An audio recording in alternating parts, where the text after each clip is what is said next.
Let's find out more from Harjeet Singh, a global engagement director to the Fossil Fuel Non-Proliferation Treaty. He joins us now in Baku. Great to have you on the show with us, Mr. Singh. Now, of course, there hasn't been much optimism around this COP29. There doesn't seem to be a lot of optimism that they can come up with a deal that, of course, everyone is happy with. So as we come to the end of these negotiations, is a good deal within sight? What are your thoughts? Well, absolutely not.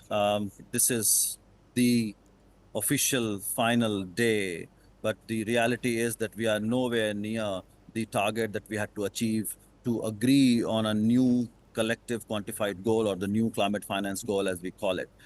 The draft that we got, which for the first time mentioned the number from developed countries, which is $250 billion annually, is criminal and disgraceful, because when you look at the needs of developing countries, it's in the range of $1.3 trillion annually. That's the minimum that Africa has called for all developing countries. And we know that needs are already increasing as we talk about transitioning away from fossil fuels and protect people from climate impacts. So the trust has been shattered, and developed countries have not been negotiating in good faith. And the reality is that we are going to go into overtime, a few hours, a few days, we don't know. But we cannot leave Baku without a good deal. And as civil society, we have made our point very clear that no deal is better than a bad deal. We cannot accept the deal the way it is right now. Well, I want to delve a little further into some of those sticking points this year, and of course the different sides of the argument, because this COP29 was dubbed the Finance COP. So the main objective was, of course, to focus on financing going forward. Give us some insight into the discussions around this and the different sides. Sure. So when we talk about this new climate finance goal, the number one priority is to get a quantum. And as I said, you look at my lanyard, we are talking about $5 trillion. And in fact, that's what the current draft also mentions, that needs are in those trillions of dollars annually. That's one. Number two, we need to make sure that this money is real and it's of high quality, which means majority of it should be grants, which should be provided to developing countries, and highly concessional loans. We are not looking at money which is going to mobilize private sector. That should go over and above this $1.3 trillion.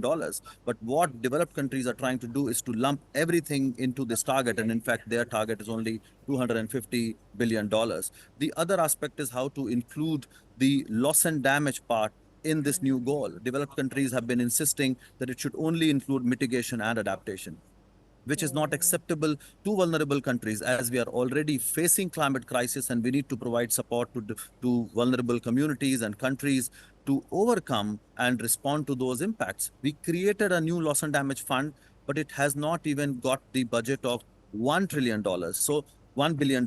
Imagine, we are saying we need hundreds of billions of dollars annually. So we need to find a mechanism so that this new goal also provides money for the new loss and damage fund.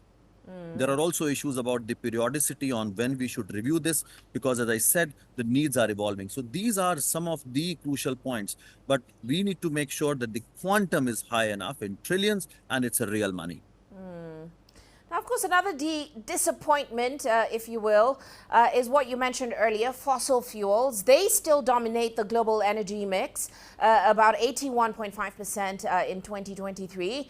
Now, some are arguing that discussions this year are still falling short in terms of what is needed in shifting away from fossil fuels. What are your thoughts on the progress we've seen this year in this area?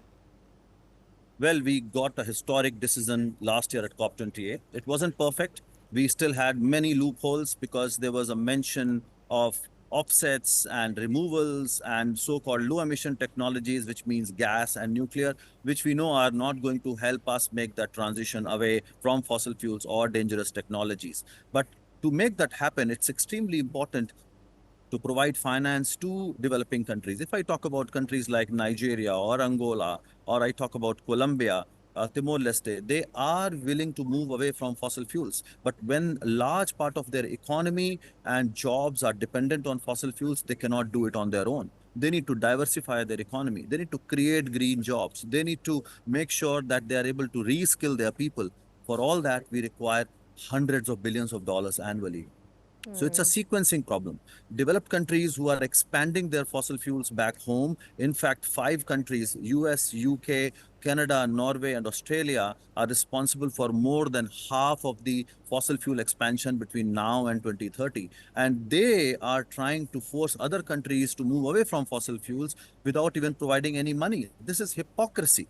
So that we cannot allow to happen. So we need to move away from fossil fuels.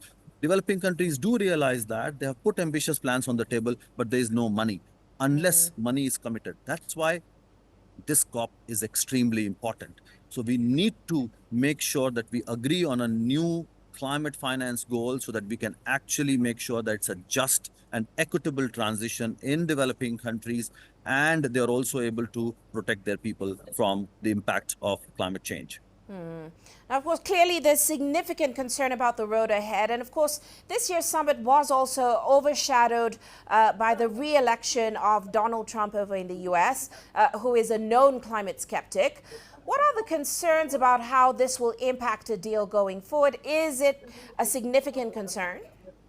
It is a massive concern, especially when US being the biggest historical emitter. If you look at their emissions cumulatively, it comes to 1/4 of the global emissions. Second, it's now the top fossil fuel producer. So you cannot let the US off the hook. And with Trump now taking power in January, we all are concerned. And he himself said that he's going to go for drill, baby, drill, which means more fossil fuels.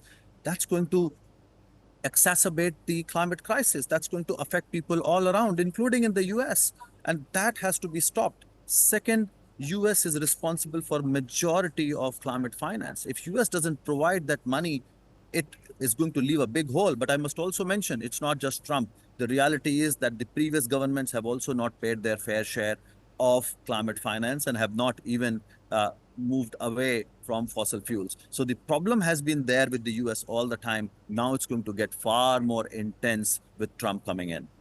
Well, certainly a lot of disappointments this year. Thank you so much for your insights, Mr. Singh. That, of course, is Harjit Singh joining us there in Baku. He is a Global Engagement Director to the Fossil Fuel Non-Proliferation Treaty.